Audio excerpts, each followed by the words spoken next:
Welcome, everyone. I'd like to introduce Justin Murrell. I'm so happy you're here. Justin, I love your heart. I love your heart for others. But I know that there was a time in your life where you really dealt with a void of fatherlessness, and it affected how you believed about yourself. Could you tell me about that? Yeah, so growing up, my biological father really wasn't in the picture. At that point, him and my mother, they were separated, born out of wedlock, all those different things, never around.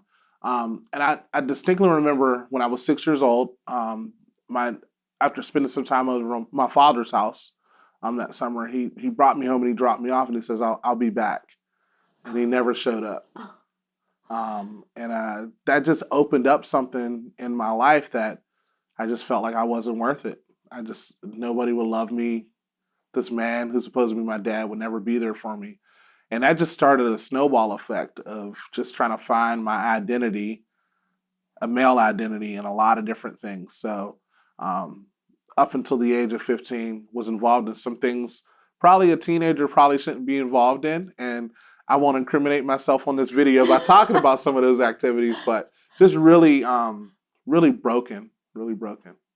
So, were there any leaders that literally kind of filled that role of a father figure in your life? Yeah, there are a few along the way. So I distinctly remember my youth pastor, Calvin Carey, who's actually on my board now for our nonprofit.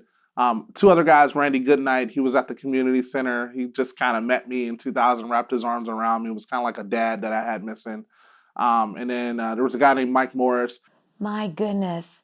So tell me how that shifted the way you viewed yourself when someone saw your value.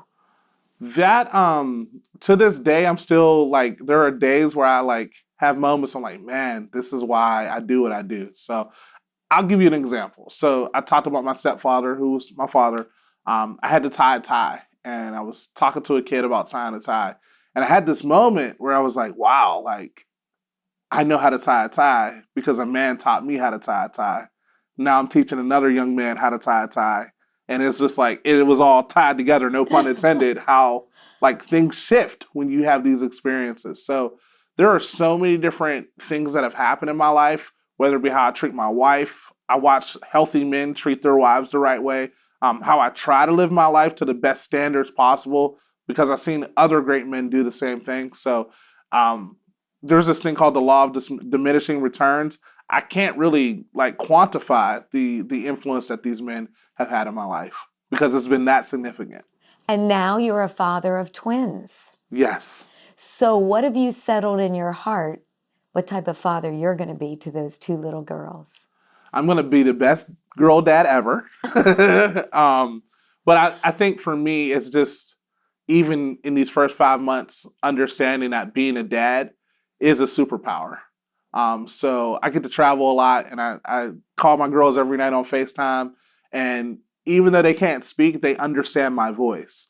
So I'm always constantly speaking to them, speaking softly to them, loving them, speaking words of life over them, playing with them. I even hold them and have conversations.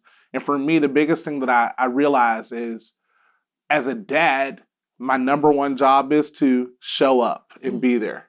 And if I can show up and be there and affirm my daughters, I can only imagine how the world's going to be for them when they go into the world out on their own, so to speak. Exactly. Wow. And you're modeling that before a lot of people, and it's going to impact not just your family, but the lives of everyone you touch. Thank you. Thank Thank you you. so much.